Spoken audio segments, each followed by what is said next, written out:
నేను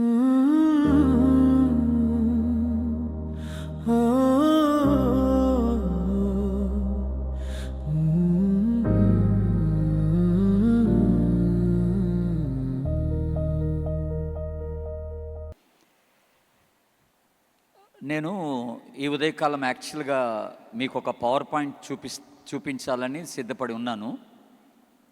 కొద్దిసేపు ఆగి మీకు ఆ పవర్ పాయింట్ చూపిస్తాను. దానికంటే ముందుగా శ్యామన్న ఒక ప్రాముఖ్యమైన అంశాన్ని మీతో పంచుకోమని నన్ను అడిగారు. అదేంటంటే, ఈరోజు యవనస్తులకి అనేక రకాలైనటువంటి శోధనలు వస్తున్నాయి. ఆ శోధనలు మనం ఎలా జయించాలి, ఆ శోధనల మధ్య ఎలాగ విజయవంతమైనటువంటి జీవితాన్ని మనం జీవించాలా అనే విషయాలు కొన్ని మీతో పంచుకొని ఆ తదుపరి నేను మీకు ఒక పవర్ పాయింట్ ప్రజెంటేషన్ చేస్తాను.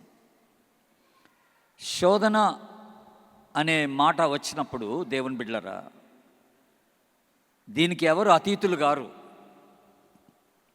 ఈ ప్రపంచంలో ఈ భూమి మీద ఉన్న ప్రతి మానవునికి శోధన వస్తుంది. ఎంతటి వాడైనా, వాడు ఎంత గొప్ప దైవజనుడైనా, ఒక దేశానికి ప్రెసిడెంట్ అయినా, ఇప్పుడు నేను మీతో మాట్లాడుతున్న నాకైనా శోధన వస్తుంది. యేసు ప్రభుకు కూడా శోధన వచ్చింది మనలాగే.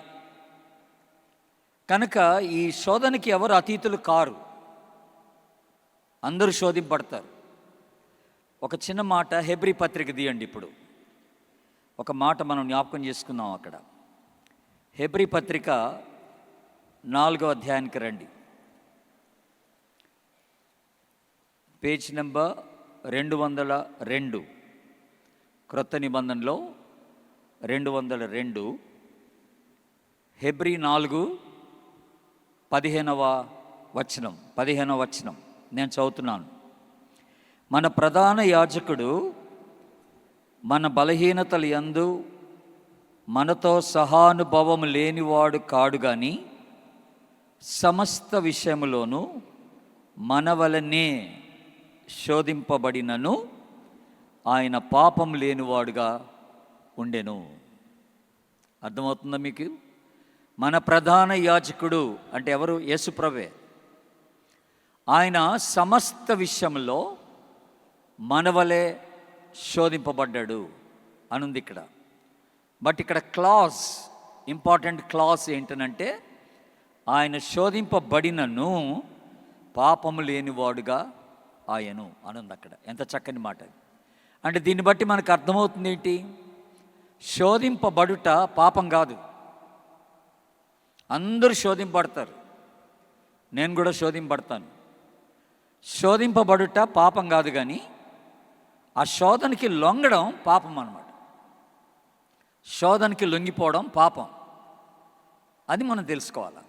అందరికీ శోధనలు వస్తాయి, కానీ దాని లొంగకుండా ఎలాగుండాలా అనేది మనం ఆలోచన చేయాలి. అది ఉదయకాలం కొన్ని విషయాలు మీతో చెప్పాలని నేను ఇష్టపడుతున్నాను. తర్వాత ఇంకొక ప్రాముఖ్యమైన మాట కూడా మీరు జ్ఞాపకం చేసుకోవాలి. దేవుడు ఎప్పుడు ఎవరిని శోధించడు. కొంతమంది యవనస్తులు నాతో ఏమన్నారంటే, నేను సిగరెట్ తాగడం దేవునికి ఇష్టం లేకపోతే నేను సిగరెట్ వెలిగించగానే నా చేయి పెరాలసిస్ రావచ్చు కదా, పక్షవాతం వచ్చేయచ్చు కదా. అలా పక్షవాతం ఎందుకు రప్పించట్లేదు? నాకు నీళ్ళొద్దు. అలాగ పక్షవాతం ఎందుకు రప్పించట్లేదు అంటే, దేవునికి నేను సిగరెట్ తాగడం ఇష్టం అన్నమాట అని కొంతమంది యవనస్తులు నాతో అనేవాళ్ళు. చాలా తప్పది. దేవుడు ఎవరిని ఒక చెడు నిమిత్తమై ప్రోత్సహించడు. మీరు ఈ హెబ్రీ పత్రిక తర్వాత యాకోబు పత్రిక ఉంటుంది, తీయండి. హెబ్రీ పత్రిక తర్వాత యాకోబు పత్రిక ఉంటుంది, చూడండి. యాకోబు పత్రిక 1వ అధ్యాయం, the book of James chapter 1, 1వ అధ్యాయం 13వ వచనాన్ని చూద్దాం. 13వ వచనం: దేవుడు కీడు విషయమై శోధింపబడనేరడు, ఆయన ఎవనిని శోధింపడు గనుక ఎవడైనను శోధింపబడినప్పుడు నేను దేవుని చేత శోధింపబడుచున్నానని చెప్పకూడదు. అర్థమవుతుంది కదా క్లియర్గా? శోధింపబడుట దేవుని ద్వారా కలిగేది కాదు. బైబిల్లో సాతానికి ఇవ్వబడిన ఒక పేరు ఏంటంటే శోధకుడు. సాతానికి ఇవ్వబడిన పేరు ఏంటంటే శోధకుడు అనే మాట ఇవ్వబడింది బైబిల్లో. అంటే హీ ఈజ్ అ టెంప్టర్ అనే మాట. మనల్ని శోధించేవాడు ఎవడంటే సాతానుడే. వాడి నుండే మనకు శోధన వస్తుంది.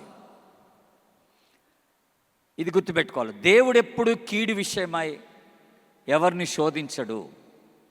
దేవుడు తన బిడ్డల్ని పరీక్ష చేస్తాడు కానీ శోధనలో పెట్టడు. దేవుడు పరీక్ష చేస్తాడు, చెడు విషయమై దేవుడు ఎవరిని శోధించడు. శోధన అనేది సాతాను ద్వారానే కలుగుద్ది అనే మాట మీరు మొట్టమొదటిగా జ్ఞాపకం చేసుకోవాలి. ఆ తర్వాత ఈ శోధన 3 విధాలుగా వస్తుంది మనకి. ప్రతి మనిషికి శోధన 3 విధాలుగా వస్తుంది. ఒకటి, మనకి శరీరం ఉన్నంత వరకు శరీర సంబంధమైన శోధన ఒకటి ఉంటుంది అన్నమాట. అంటే శరీర కోరికలు, శరీర ఆశయాలు, ఇవి నెరవేర్చుకోవడానికి మనం శోధింపబడతాం. The flesh always tempts us అనే మాట. ఈ శరీరం ఎప్పుడు కూడా మనల్ని శోధిస్తుంది. శరీరం ఉన్నంత వరకు శరీర కోరికలు మనల్ని వెంటాడతాయి. ఇది మనం జ్ఞాపకం చేసుకోవాలి. కనుక బైబిల్ చెప్తున్న మాట ఏంటంటే, శరీర కోరికలు ఉంటాయి కనుక ఆత్మచేత శరీరాన్ని మనం చంపితే మనం జీవిస్తామన్నాడు. ఆత్మచేత శరీర క్రియల్ని చంపాలట. మీకు తర్వాత కొద్దిగా ఈ విషయం చెప్తాను మీకు. మొట్టమొదటిగా మనకి శోధన ఎలాగొస్తుందంటే శరీరం ద్వారా వస్తుంది, మన శరీరం ద్వారానే. రెండోది, మనకి శోధన ఎలా కలుగుద్దంటే ఈ లోకము నుండి వస్తుంది మనకి శోధన. మనం ఈ లోకంలో ఉంటున్నాం కనుక లోకము అనేక రీతిలుగా మనల్ని శోధిస్తుంది. లోకాశలు, లోక పద్ధతులు, లోకములో ఉన్నవన్నీ మనల్ని బాగా శోధిస్తాయి అన్నమాట. లోక సంబంధమైన జీవితం మనల్ని బాగా శోధిస్తుంది అన్నమాట. కనుక రెండవది, లోకం ద్వారా మనకి శోధన వస్తుందని జ్ఞాపకం చేసుకోవాలి. అంటే మనం ఈ లోకంలో ఉంటున్నాం కనుక ఈ లోకంలో ఉన్నంత వరకు లోక సంబంధమైన శోధనలు రాక తప్పవు అనే మాట మనం జ్ఞాపకం చేసుకుంటాం. ఇక మూడోది శోధన మనకి ఎలా వస్తుందంటే డైరెక్ట్గా సాతానుడే మనం శోధిస్తాడు. ఎలాగైతే యేసు ప్రభుని సాతానుడు డైరెక్ట్గా శోధించాడో అలాగే సాతానుడు డైరెక్ట్గా మనల్ని శోధిస్తాడు. ఇది గుర్తుపెట్టుకోవాలి. కనుక శరీర కోరికలు ఉన్నాయి, లోక సంబంధమైన ఆశయాలు ఉన్నాయి, సాతానుడు ఉన్నాడు. ఈ మూడిటి ద్వారా ప్రతి దినం ఏదో ఒక విధంగా మనం శోధింపబడుతూ ఉంటామనే మాట మీరు తెలుసుకోవాలి. ఇక వీటిలోంచి బయటపడేది ఉండదు. దేవా నాకు శోధనలు రావద్దు అని ఎవరు ప్రార్థన చేయకూడదు. శోధనలు రాకుండా ఉండవు. శోధనలు వద్దు ప్రభా అంటే కుదరదు, శోధనలు వస్తాయి. కాకపోతే మనం ప్రార్థన చేయాల్సింది ఏంటంటే ఈ శోధనలో నుంచి ఎలా బయటపడాలనేదే ఆలోచన చేయాలి, అంతే. ఈ శోధన ఎలా జయించాలనేదే మనం ఆలోచన చేయాలి. అసలు నాకు శోధనే రావద్దంటే ఇంపాసిబుల్, అది ఎప్పటికి జరిగేది కాదు. ఈ లోకంలో కంపల్సరిగా ఈ శరీరం ఉన్నంత వరకు శరీర శోధన ఉంటుంది. లోకంలో మనం ఉన్నాం కనుక లోక సంబంధమైన శోధన ఉంటుంది. సాతానుడు ఆల్రెడీ ఎగ్జిస్టింగ్ కనుక వాడి నుండి కూడా మనకి శోధనలు వస్తూనే ఉంటాయి అన్నమాట. ఇది మనం గుర్తుపెట్టుకోవాలి. ఇవి వద్దు అంటానికి ఉండదు, కానీ ఇవి ఉండగానే వీటిలో మనం జయాన్ని ఎలా సంపాదించాలనేది ఆలోచన చేయాలి. ఇది గుర్తుపెట్టుకోండి. ఇప్పుడు రెమెడీ ఏంటి? సరే మంచిది, శోధన ఇలాగే ఉంటుంది, శోధన వస్తుంది. మరి జయించితే ఎలాగా? ఈ శోధన జయించితే ఎలాగంటే మొట్టమొదటిగా ఓ చక్కని మాట బైబిల్లో ఒక మాట రాయబడి ఉంది. మీరు ఎప్పుడన్నా విన్నారో లేదో నాకు తెలీదు. మత్తయి సువార్త తీయండి, 6వ అధ్యాయం. మత్తయి సువార్త 6వ అధ్యాయం. యేసు ప్రభు నేర్పిన ఒక ప్రార్థన మనం మామూలుగా పరలోక ప్రార్థన అంటాం, కానీ అది పరలోక ప్రార్థన కాదులే, కానీ యేసు ప్రభు నేర్పిన ప్రార్థన. మత్తయి సువార్త 6వ అధ్యాయం చూడండి ఒకసారి. మత్తయి సువార్త 6వ అధ్యాయం 13వ వచనంలో మనం ఈ ప్రార్థన, ప్రభు నేర్పిన ప్రార్థనలో ఒక మాట రాయబడి ఉంది అక్కడ. మమ్మను శోధనలోకి తేక దుష్టుని నుండి మమ్మను తప్పించుము. ఇలా ప్రార్థన చేయమన్నాడు యేసు ప్రభు. శోధనలోనికి తేక దుష్టుని నుండి మమ్మను తప్పించుమని ప్రార్థన చేయమన్నాడు. ఎప్పుడు ఈ ప్రార్థన చేయాలా? శోధన వచ్చినప్పుడా, శోధన రాకముందా? చెప్పండి. శోధన రాకముందే. ఇక్కడ రాయబడిన మాట ఏంటంటే ఇది ఫ్యూచర్ టెన్స్, ఇది ఫ్యూచర్ టెన్స్, భవిష్యత్తు కాలాన్ని గురించి రాస్తున్నాడు. శోధనలోనికి తేక అని అన్నాడు. అంటే మనం లేవంగానే ప్రతిరోజు ప్రొద్దున చేసుకోవాల్సిన ప్రార్థన ఏంటంటే, దేవా ఈ దినమంతా కూడా నేను శోధనకి గురి కాకుండా నాకు సహాయం చేయ ప్రభు అని అడగాలన్నమాట. అది నేను శోధనలో పడకుండా నాకు సహాయం చేయ ప్రభు అని అడగాలన్నమాట. శోధనలోనికి తేక ఆ దుష్టుడు నుండి మమ్మల్ని తప్పించమన్నాడు. ఎందుకు ఈ రెండు మాటలు ఉపయోగించాడు ప్రభు ఇక్కడ? శోధించేది ఎవరంటే దుష్టుడే. దుష్టుడు ఎవరంటే సాతానుడే. సాతానుకున్న మరో పేరు ఏంటని చెప్పాను? శోధకుడు అని చెప్పాను నేను. కనుక మనల్ని శోధించే శోధకుడు ఎవరంటే సాతానుడే.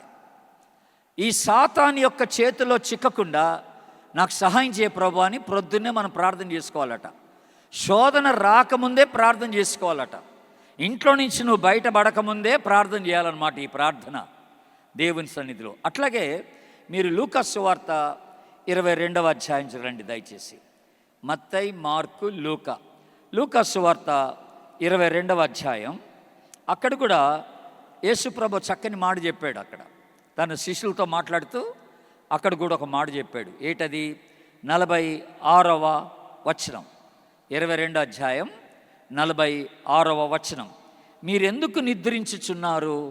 శోధనలో ప్రవేశింపకుండునట్లు లేచి ప్రార్థన చేయుడి. చూసారా మీరు? మళ్ళీ శోధనలో ప్రవేశింపకుండునట్లు అని అన్నాడు. అంటే శోధన రాకముందుగానే, నువ్వు ఇంట్లో నుంచి బయట పడకముందుగానే, నీ దినచర్యలు స్టార్ట్ కాకముందుగానే దేవుని సన్నిధిలో నువ్వు ప్రార్థన చేయాలా. ఏమని ప్రార్థన చేయాలా? దేవా నీ దినమంతా శోధనకి లొంగకుండా సహాయం చేయమని. శోధన రావద్దని కాదు, శోధనకి లొంగకుండా నాకు సహాయం చేయ ప్రభువా. దుష్టుని యొక్క చేతిలో చిక్కకుండా నాకు సహాయం చేయ ప్రభువా అని దేవుని సన్నిధిలో ప్రార్థన చేయాలి మనందరం. ఇది చాలా ప్రాముఖ్యమైన విషయం. మొట్టమొదటిగా మనం చేయాల్సిన పని ఇది. ఇక రెండోది, ఇది వెరీ ఇంపార్టెంట్. రెండోది వెరీ ఇంపార్టెంట్. అదేంటంటే, ఏ స్థలాలకి వెళ్తే నువ్వు శోధింపబడతావు అనుకుంటున్నావో, ఏ ఫ్రెండ్స్తో తిరిగితే వాళ్ళు నిన్ను శోధిస్తారని నువ్వు అనుకుంటున్నావో అలాంటి స్థలాలకి వెళ్ళకూడదు, అలాంటి ఫ్రెండ్స్తో తిరగకూడదు. ఇది ఖచ్చితంగా జరగాలి. కొంతమంది ఫ్రెండ్స్కి నో అని చెప్పడం నేర్చుకోవాలి. నేను రానురా, నాకు కుదరదురా, నా వల్ల కాదురా అని చెప్పాలి. ఖచ్చితంగా నో అని చెప్పకపోతే వాళ్ళ ద్వారా నువ్వు శోధనలో పడే అవకాశం ఉందన్నమాట. కనుక దేవుడు మన నుండి ఆశిస్తుంది ఏంటంటే, మనం చేయాల్సినవి కొన్ని ఉన్నాయి, అవి చేయాలి ఖచ్చితంగా. ఒకటి, ప్రార్థన చేసుకున్నాం ఇంట్లో, నేను శోధనలో పడకుండా నాకు సహాయం చేయ ప్రభు అని, ఆ దుష్టుని చేతిలో పడకుండా నాకు సహాయం చేయ ప్రభు అని ప్రార్థన చేసుకున్నావు. ఇక నువ్వు బయటికి వెళ్ళిన తర్వాత నీ ఉద్యోగానికి వెళ్తావో, నీ వ్యాపారానికి వెళ్తావో, నీ కాలేజీకి వెళ్తావో, నువ్వు ఎక్కడికి వెళ్తావో, నీ స్కూల్కి వెళ్తావో, నువ్వు శోధనలో పడకుండా ఉండాలంటే నువ్వు చేయాల్సిన రెండు పనులు ఏంటంటే, నువ్వు ఏ ప్లేస్కి వెళ్తే శోధింపబడతావు అని అనుకుంటావో ఆ ప్లేస్కి వెళ్ళడం మానేయాలి. ఎవరితో తిరిగితే ఆడి నిన్ను శోధిస్తాడని నువ్వు అనుకుంటున్నావో ఆడితో తిరగడం మానేయాలి. ఆడికి దూరంగా ఉండాలన్నమాట. కనుక we need to avoid certain places and certain people. ఈ రెండు జరగాలి. We need to avoid places and people. ఈ రెండు జరగకపోతే నువ్వు డెఫినెట్గా శోధనలో పడే అవకాశం ఉందని ప్రభు జ్ఞాపకం చేస్తున్నాడు. ఇది రెండోది, చాలా ఇంపార్టెంట్ విషయం. ఇక మూడోది మనం చేయాల్సిన పని ఇంకొకటి ఉంది. సామెతల గ్రంథానికి రండి. ఇప్పుడు సామెతల గ్రంథం 4వ అధ్యాయం, సామెతల గ్రంథం 4వ అధ్యాయాన్ని తీయండి దయచేసి. దీనికి సంబంధించిన మాటే మరొకటి మీకు జ్ఞాపకం చేస్తాను. సామెతల గ్రంథం 4వ అధ్యాయం 14-15 వచనాలు చదువుతున్నాను, గమనించండి. 14-15 వచనాలు. భక్తిహీనుల త్రోవను చేరకము, ఇప్పుడు నేను చెప్పింది అదే. దుష్టుల మార్గమున నడవకము, ఇప్పుడు అదే చెప్పా. నీ ఫ్రెండ్స్ పాపం చేసేవాళ్ళు అయితే, నీ ఫ్రెండ్స్ నిన్ను శోధించే వాళ్ళైతే నువ్వు వాళ్ళతో ఉండొద్దు, వాళ్ళకి దూరంగా ఉండమని ప్రభు చెప్తున్నాడు.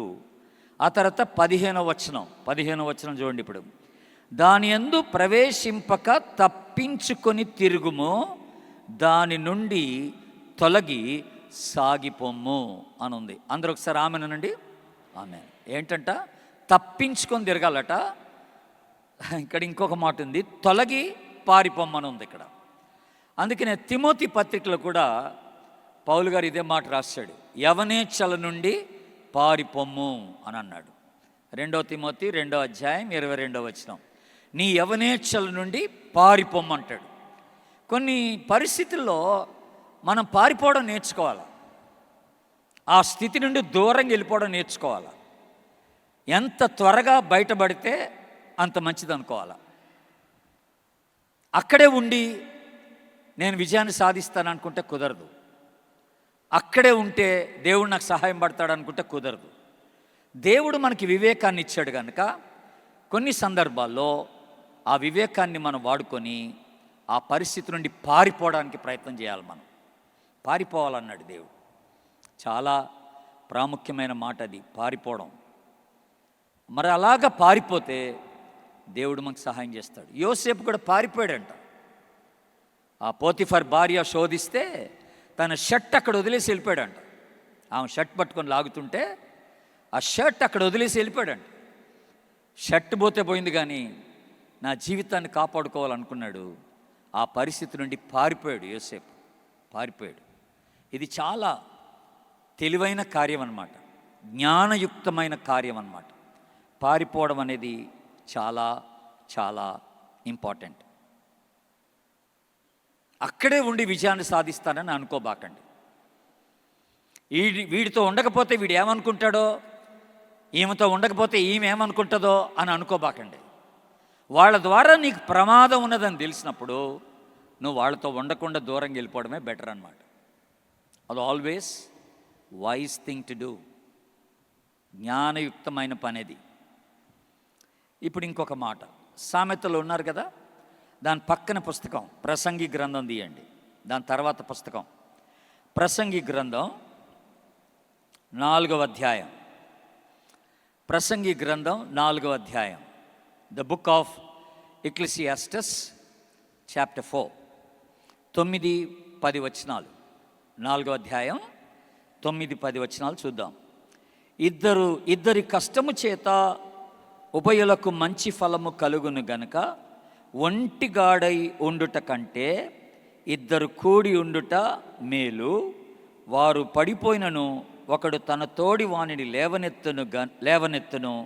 అయితే ఒంటిగాడు పడిపోయిన ఎడల వానికి శ్రమయే కలుగును, వాని లేవనెత్తువాడు లేకపోవును. విన్నారా ఈ మాట?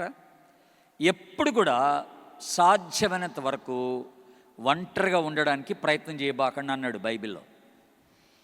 నువ్వు ఒక తోటి విశ్వాసిని నీ అంటేసుకొని తిరగాలి. ఇప్పుడు ఇక్కడ నీ ఫ్రెండ్స్ కొంతమంది ఉన్నారు, మీటింగ్కి వచ్చిన వాళ్ళు. మళ్ళీ మీ ఊరు వెళ్ళిపోయిన తర్వాత, మీ కాలేజీకి వెళ్ళిపోయిన తర్వాత వీళ్ళు ఉంటారు మీతో కొంతమంది. నువ్వు వాళ్ళతోనే ఎక్కువ టైం గడపడానికి ప్రయత్నం చేయాలి. ఎవరైతే యేసు ప్రభువుని అంగీకరించారో వాళ్ళతో ఎక్కువగా ఉండడానికి నువ్వు ప్రయత్నం చేయాలి. అవిశ్వాసులతో కన్నా, అవిశ్వాసులైన ఫ్రెండ్స్ కన్నా విశ్వాసులైన స్నేహితులతో ఎక్కువ టైం గడపాల. ఎందుకంటే ఇది ఒకరినొకరు ఆదరించుకునే అవకాశం ఉంటుందన్నమాట. ఒకరినొకరు లేవనెత్తుకునే అవకాశం ఉంటుందన్నమాట. ఒకరినొకరు బలపరుచుకునే అవకాశం ఉంటుందన్నమాట. ఒకరినొకరు ప్రోత్సహించుకునే అవకాశం ఉంటుందన్నమాట.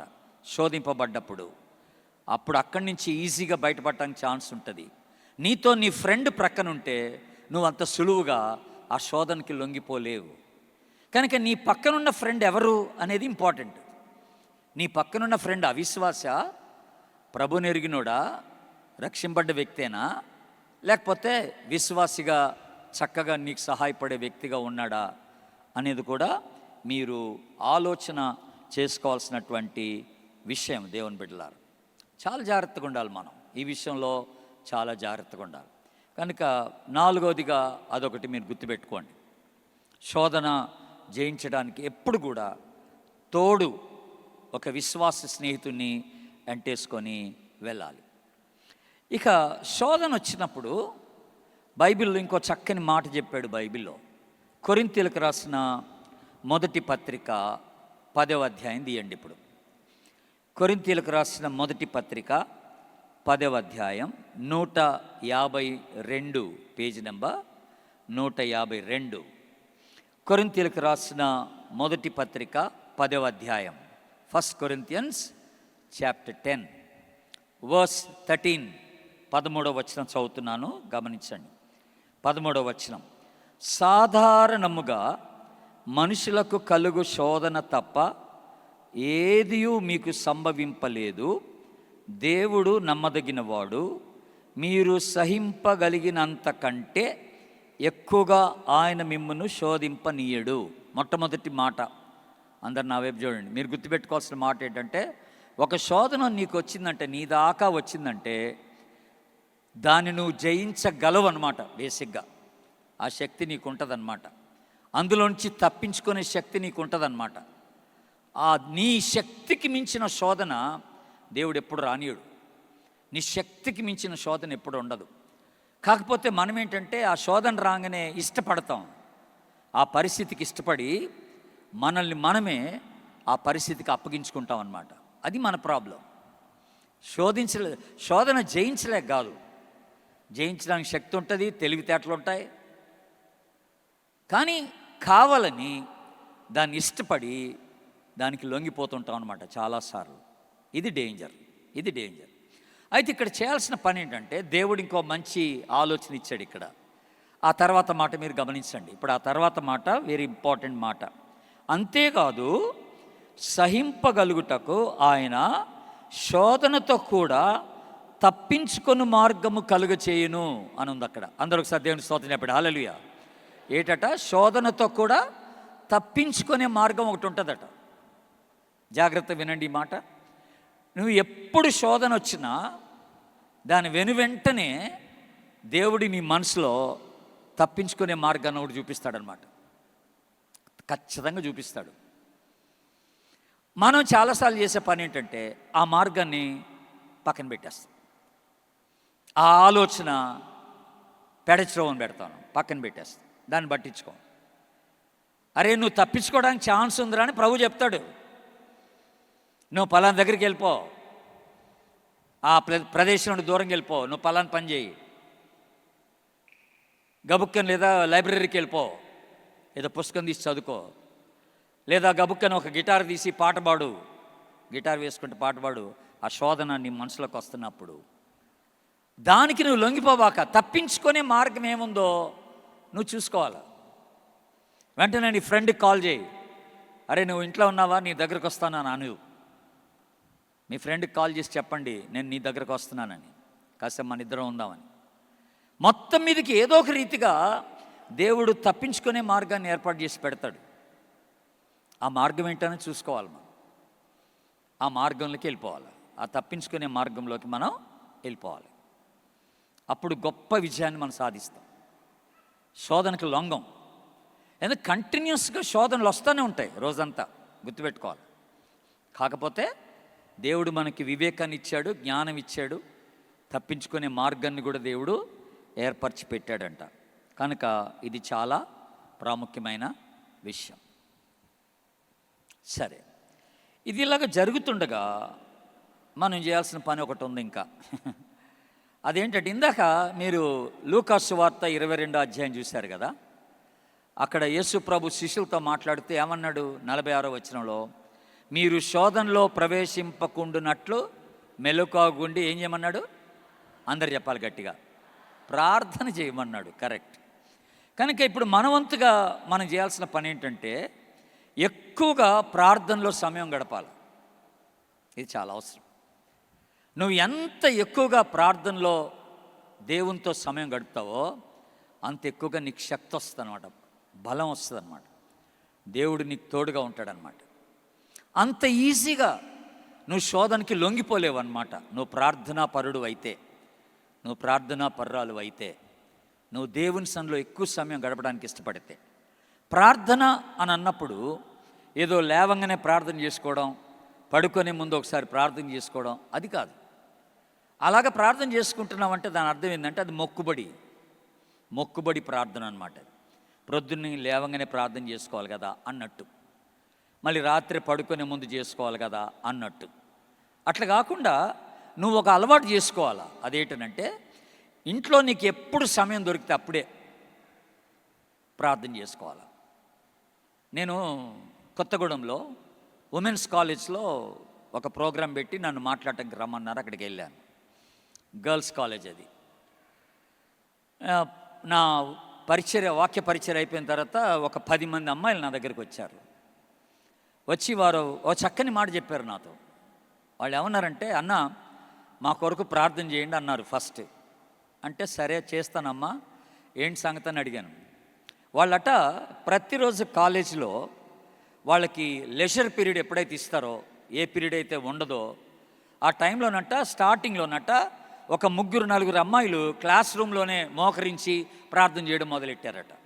ఆ లెజర్ పీరియడ్ టైంలో ఒక గంట సేపు టైం దొరుకుద్ది కదా, ఆ గంట సేపు పీరియడ్లో ఓ పావుగంట సేపు ఒక 2-3 అమ్మాయిలు మోకరించి ప్రార్థన చేసుకుందాం పదవే అని వాళ్ళు 3-4 అమ్మాయిలు కూడి ప్రార్థన చేసుకోవడం మొదలెట్టారట. ఇలాగ ప్రార్థన చేసుకుంటూ ఉండగా మరికొంతమంది అమ్మాయిలు జాయిన్ అయిపోయారట. సంఖ్య పెరిగింది, ప్రార్థన చేసుకునే వాళ్ళ సంఖ్య పెరిగింది.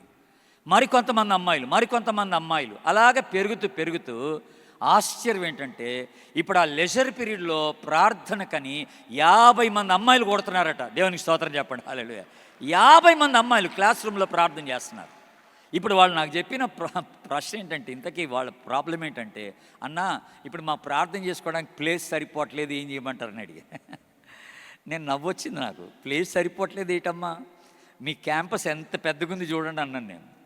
దేవుడు మంచి క్యాంపస్ ఇచ్చాడు మీకు, ఎన్ని చెట్లు ఉన్నాయి, ఏ చెట్టు కింద అయినా మోకరించి ప్రార్థన చేసుకోవచ్చు మీరు అన్నాను. క్లాస్లోనే చేసుకోవాల్సిన అవసరత లేదు, ఏ చెట్టు కింద అయినా ప్రార్థన చేసుకోవాలి. అసలు అది ఎంత మంచి ఆలోచన అది చూడండి. అసలు ఫస్ట్ ఆఫ్ ఆల్ మీరు 2-3 ఒక కాలేజీలో ఉంటే టైం దొరికినప్పుడల్లా ఆ 2 పక్కకి వెళ్ళిపోయి కాసేపు ప్రార్థన చేసుకుందాం రావే, కాసేపు ప్రార్థన చేసుకుందాం రారా అని ఎందుకు అనకూడదు? ఇది చాలా బలాన్ని ఇస్తుంది మీకు, చాలా బలాన్ని ఇస్తుంది. 2 కలిసి ఉండడమే కాదు, 2 కలిసి ప్రార్థన చేసుకోవడం వల్ల చాలా బలం పొందుకుంటారు మీరు. కనుక ప్రార్థన చాలా అవసరం, దేవుని బిడ్డ. రెండోది వాక్యం చాలా అవసరం. రెండోది వాక్య ధ్యానం. మనందరికీ తెలిసిన రెఫరెన్స్ ఏంటి? 119వ కీర్తన 11వ వచనం. యవనులు దేని చేత తమ నడతను శుద్ధిపరచుకొందురు, నీ వాక్యమును బట్టి దానిని జాగ్రత్తగా చూచుకున్నట చేతనే కదా అని అన్నాడు. కనుక వాక్యాన్ని ధ్యానం చేయాలి.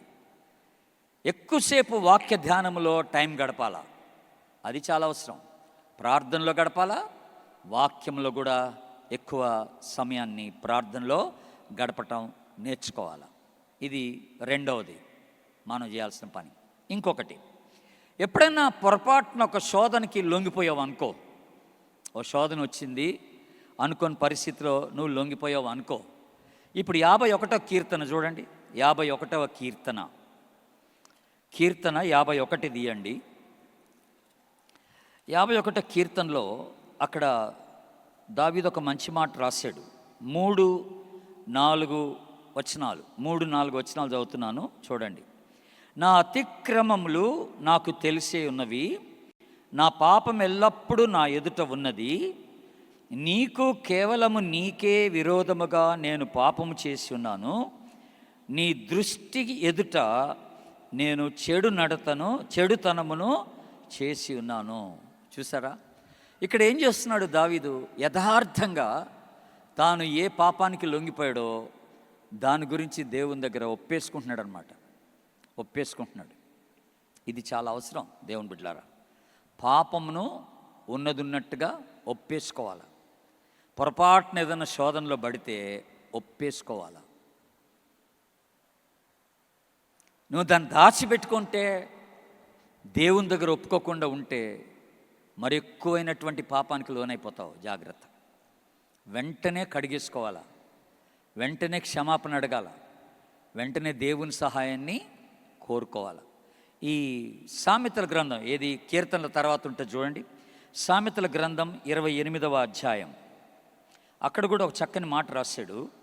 సామెతల గ్రంథం 28వ అధ్యాయం 13వ వచనం చూడండి. అతిక్రమములను దాచిపెట్టువాడు వర్ధిల్లడు. చూసారా, వాటిని ఒప్పుకొని ఏం చేయాలట? అందరు చెప్పండి. ఒప్పుకొని ఏం చేయాలా? విడిచిపెట్టాలా.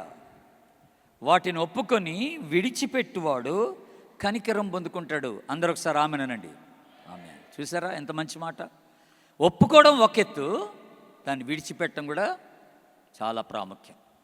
ఒప్పేసుకోగానే సరిపోలేదు, టోటల్గా దాన్ని వదిలేసుకోవాలి.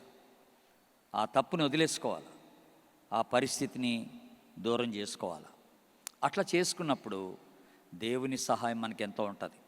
చివరిగా ఇంకొక వచనం చెప్పి ముగిస్తాను. తెస్సలోనికైలకు రాసిన 2వ పత్రిక తీయండి. 188 పేజీ నెంబర్ 188. తెస్సలోనికైలకు రాసిన 2వ పత్రిక 3వ అధ్యాయం 3వ వచనం చదువుతున్నాను. 2వ పత్రిక 189 పేజీ నెంబర్ 3వ అధ్యాయం 3వ వచనం. అయితే ప్రభువు నమ్మదగిన వాడు, ఆయన మిమ్మును స్థిరపరిచి దుష్టత్వం నుండి కాపాడును. గట్టిగా ఆమెనండి. ఎక్కడి నుంచి కాపాడును? ఎందుకంట ఆయన నమ్మదగినవాడు కనుక,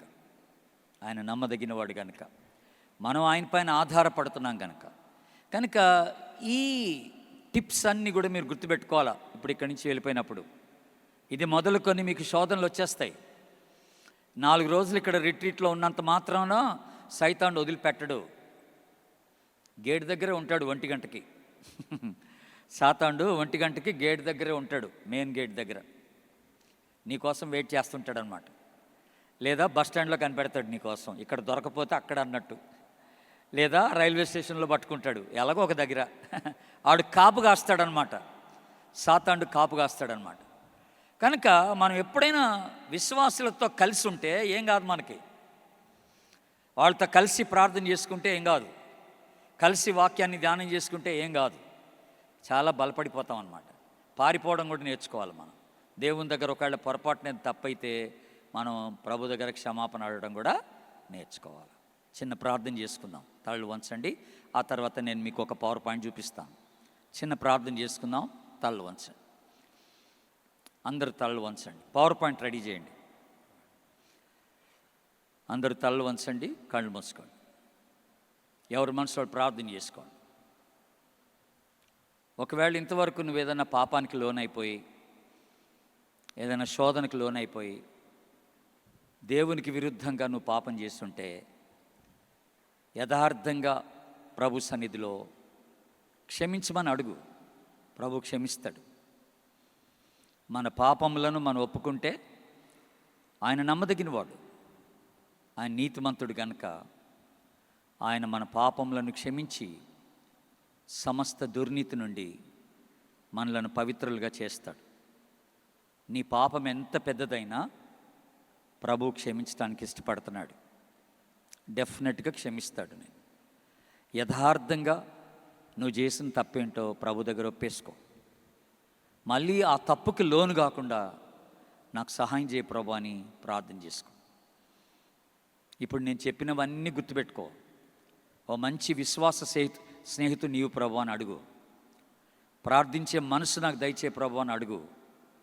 వాక్యాన్ని ధ్యానించే మనసు నాకు ఈ ప్రభు అని అడుగు. ఆ శోధనకరమైన పరిస్థితుల నుండి పారిపోయే మనసు నాకు ఈ ప్రభు అని అడగాలి. దేవుడు డెఫినెట్గా మీకు సహాయపడతాడు. ప్రార్థన చేసుకుందాం. స్తోత్రం ప్రభు. ఈ ఉదయకాలం ఎంతో ప్రాముఖ్యమైనటువంటి ఒక అంశాన్ని మా ముందుకు తీసుకొచ్చి మా వ్యక్తిగత క్రైస్తవ జీవితంలో మేము ఎలాంటి ఒక పోరాటంలో ఉన్నామో అది మాకు జ్ఞాపకం చేసి అందులో ఎలాగ విజయాన్ని సాధించాలో కూడాను అనేకమైనటువంటి పరిష్కార మార్గాలు మాకు చూపించినందుకై నీకు స్తోత్రం దేవా. ఇదిగో ఇక్కడ తలలు వంచి ప్రార్థిస్తున్న ప్రతి తమ్ముడిని బట్టి చెల్లెని బట్టి ప్రార్థిస్తున్నాం తండ్రి. ఒక్కొక్కరిని మీరు బలపరచండి దేవా. వాళ్ళ భుజం మీద చేయండి, వాళ్ళని ఆదరించండి, ధైర్యపరచండి. పొరపాటు చేసిన వాళ్ళని క్షమించండి ప్రభువా. నీ ఆత్మచేత అభిషేకించండి ప్రభువా. నీ సన్నిధిని ప్రేమిస్తూ విశ్వాసులతో కలిసి విజయవంతమైన జీవితాన్ని జీవించడానికి తగిన కృపను ప్రతి ఒక్కరికి మీరు దయచేయవలసిందిగా యేసు నామమున ప్రార్థించి వేడుకుంటున్నాము తండ్రి. ఆమేన్.